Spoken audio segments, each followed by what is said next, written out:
Los referentes del ámbito empresario, político y sindical y las opiniones más calificadas están en Impacto Económico, Enfoque Regional, Opinión Profesional, el poder de las ideas en acción. Impacto Económico, un compromiso con la libre iniciativa privada. Sancor Seguros. Ingeniería Terra. Mejora continua para satisfacer a nuestros clientes. ingenieriaterra.com.ar. Bienvenidos, gracias por estar. Finalmente se concretó el acuerdo con el Fondo Monetario Internacional. Voy a opinar sobre este tema en el último bloque del programa. Como anticipo, diría, es un analgésico. El punto es que el gobierno aproveche este analgésico para realizar la cirugía, para atacar la raíz de los problemas que afectan a la economía de nuestro querido país. Vamos a comenzar con un tema que nos toca muy de cerca en la región. Siempre se sostuvo hasta hace un tiempo que quien visitaba el Alto Valle y tomaba agua del río Limay se quedaba a vivir en la región. De un tiempo a esta parte eso no es posible por el nivel de contaminación de nuestros ríos. Por eso hoy traemos el tema al programa. En primer lugar, lo vamos a enfocar desde el ámbito de lo legal, de la protección de los derechos. Convocamos a Ricardo Riva, él es defensor del pueblo de la ciudad de Neuquén. Ricardo, bienvenido. ¿Cómo estás? Te va? Bueno. Ricardo, para comenzar con un diagnóstico, ¿cómo hemos llegado a este nivel de contaminación de los ríos? Y creo que con una falta de planificación y de compromiso real con lo ambiental que debió existir, y hasta acá lo único que vimos fue un retroceso permanente. Eso llevó a que la Defensoría del Pueblo primero demostrara que tenía legitimación activa para actuar. ¿Qué significa esto? Que nosotros podíamos obligar al Estado municipal a llevar adelante las acciones correspondientes a través del Poder Judicial, porque si no la Defensoría del Pueblo quedaba como una figura que lo que hacía era recomendarle al Poder Político cuáles eran sus obligaciones, pero si el Poder Político no cumplía con esas observaciones que hacía el Defensor del Pueblo, las cosas seguían estando igual. Entonces, pudo haber habido un trabajo previo donde se observaban estas cosas, pero evidentemente no tuvieron resultados en la realidad. A partir de nuestra decisión de iniciar estas acciones judiciales, porque veíamos con un gran cortocircuito entre las autoridades provinciales a partir del organismo que tiene que llevar adelante la prestación del servicio de saneamiento, claro, que es el EPAS, y por otro lado el municipio, quien tiene la autoridad primaria en cuanto a lo que es el poder de policía ambiental, es decir, quien tiene el deber de controlar y cuidar al ambiente en primer término. En realidad la responsabilidad es tanto del municipio, de la provincia y del Estado Nacional. Hizo que nosotros, ante tanta falta de respuesta, donde veíamos a los vecinos que nos miraban como diciendo, ¿y qué hacemos? ¿Seguimos viviendo en estas condiciones? Empezamos a iniciar amparos ambientales en distintos lugares de la ciudad. Algunos ya resueltos, donde hoy la gente vive en condiciones como corresponde y donde obviamente ese ambiente que se veía afectado hoy ya no lo está. Sectores como cerca del barrio Mudón, Tem, por allá, que había unos problemas, que fue nuestro primer amparo, después otros en el sector de barrio San Lorenzo.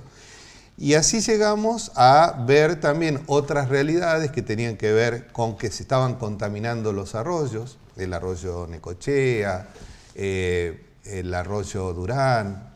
Bueno, hizo que también empezáramos a interponer amparos ambientales ahí.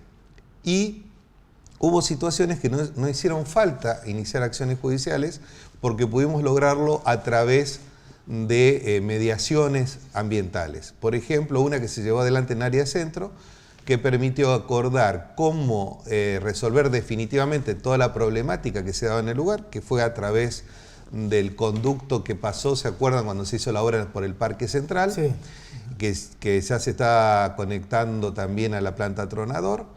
Y mientras tanto se resolvió con camiones aductores que impidieron así que todo ese sector, que era donde estaba el museo, la calle Primeros Pobladores, Tierra del Fuego, que estaba permanentemente con desagües cloacales sobre la acera y sobre la calle, bueno, permitieron esto, de que pudiéramos resolver esa situación sin necesidad de interponer una acción judicial. Ahora, es realmente alarmante la falta de obras de infraestructura durante muchos años, ¿no? Exactamente, gracias a estos amparos logramos que se licitara hace ya más de unos 6 meses aproximadamente y se esté realizando la obra del ducto que va por lo que se llama el colectora oeste, la segunda colectora oeste, que es la que va a permitir descomprimir hoy una situación que todos los días se está agravando, que es toda la sector oeste por la ampliación que cada vez más hay de distintos barrios, ¿no? Claro, porque el crecimiento poblacional ha sido muchísimo más. Sí, pero también en esto quiero ser claro, ¿no? Porque no es para justificar nuestro crecimiento que la falta de previsión.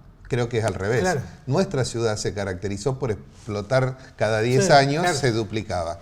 Entonces, quien administra nuestra ciudad tiene que tener previsto ese crecimiento exponencial que tiene nuestra ciudad, que no es igual a otras ciudades del país. Claro. Entonces, si yo tengo que pensar en mi ciudad, tengo que pensar en estos términos, ¿no? De cuál es la característica y cómo se desarrolla. ¿Cuáles son las materias pendientes en las que hay que poner más el foco, que hay que acelerar para continuar avanzando? Yo creo que en parte, todas estas obras fundamentales que se están haciendo van a ayudar. Nosotros también tuvimos que interponer amparos ambientales en la zona de confluencia porque había muchos basurales que también afectan a las napas que van a ir al río Limay seguramente. Entonces, todo esto, los desarrollos inmobiliarios, hay desarrollos inmobiliarios privados que se han hecho sin ningún tipo de control por parte del municipio. Es más, en algunos casos, el EPAS no tenía ni siquiera la información correspondiente para saber por dónde se desarrollaban las supuestas obras de saneamiento. ¿Y esos desarrollos tenían o tienen sistema cloacal o no existía eso? Y lo tenían a medias, es decir, y donde también se está afectando, por lo menos en los casos que nosotros trabajamos, se está afectando también el ambiente. Claro. En cuanto al río Neuquén, ¿qué tan grave es la situación? En el caso del río Neuquén, nosotros tuvimos algunas situaciones que tuvieron que ver más con la protección aguas abajo de los vecinos, porque se rompieron hasta defensas en su momento para hacer obras privadas y no hubo ningún tipo de control, se permitieron obras que son públicas, que pagamos todos nosotros. Por ejemplo, que había hecho la IC, hubo que recomponerlas. ¿Y qué efecto generó eso? Esas roturas, Y corrían riesgo de que si había un crecimiento del río Neuquén, tanto el Rincón de Emilio como el Rincón Club de Campo hubieran tenido que soportar seguramente una inundación. Claro.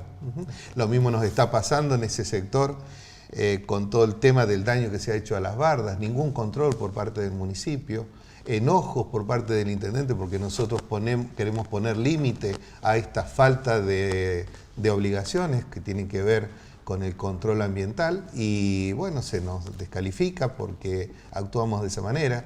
En un momento nosotros tuvimos que iniciar una acción en la que se vio involucrado el grupo de motocross, pero en realidad queremos aclarar que no era el motocross lo que no había hecho, sino que el mismo municipio con sus máquinas estaba realizando obras de daño ambiental y obviamente nosotros como no sabíamos quién lo estábamos haciendo, también iniciamos la acción contra el grupo de motocross, pero esto para tranquilidad de ellos que se sentían muy afectados en ese momento, nosotros les aclaramos que nosotros como defensores del ambiente tenemos que ir primero a accionar contra los que creemos que son los responsables y obviamente en el expediente después se dilucida de quién es la responsabilidad. Con respecto a las empresas, ¿qué grado de responsabilidad percibís en cuanto a la no contaminación, a contribuir a preservar acá, a ver, yo estoy hablando de quienes tienen la responsabilidad de controlar y no lo hacen, pero somos todos responsables del ambiente. Claro. Tenemos todos conductas que pueden colaborar o ayudar a dañar el ambiente. Por eso Creo que no es solamente este accionar individual de la Defensoría, creo que fue muy bueno toda la movida que hubo de los ríos, que nosotros también acompañamos en defensa de los ríos.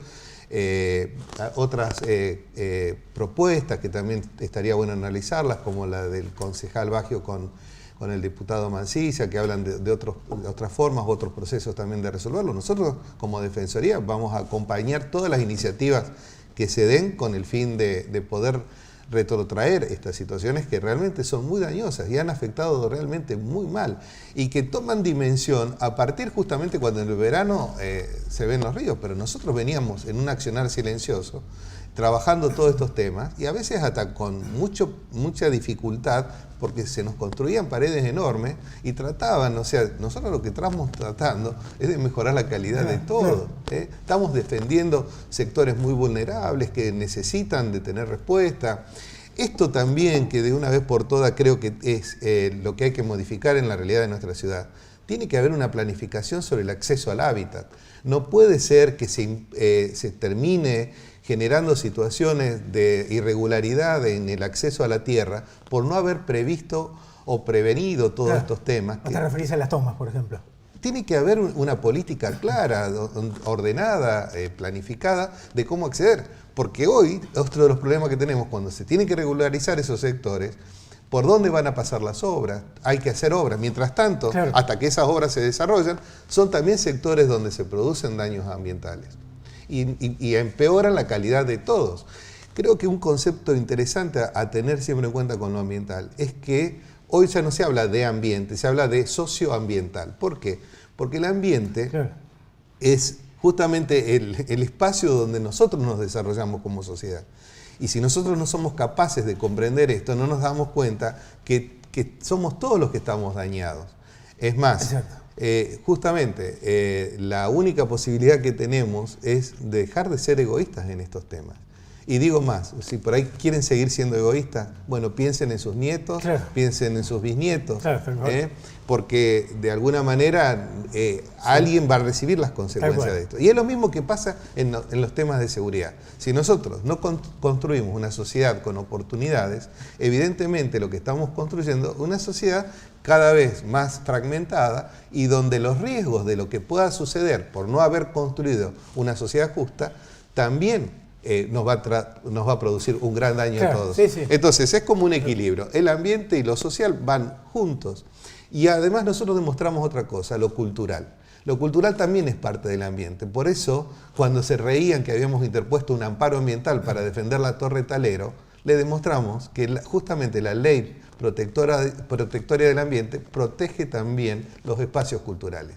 Y no fue un capricho del defensor del pueblo tratar de defender la Torre Talero. Primero los concejales decidieron que fuera un monumento histórico, después lo decidieron los legisladores de la provincia y después lo decidió el Congreso Nacional.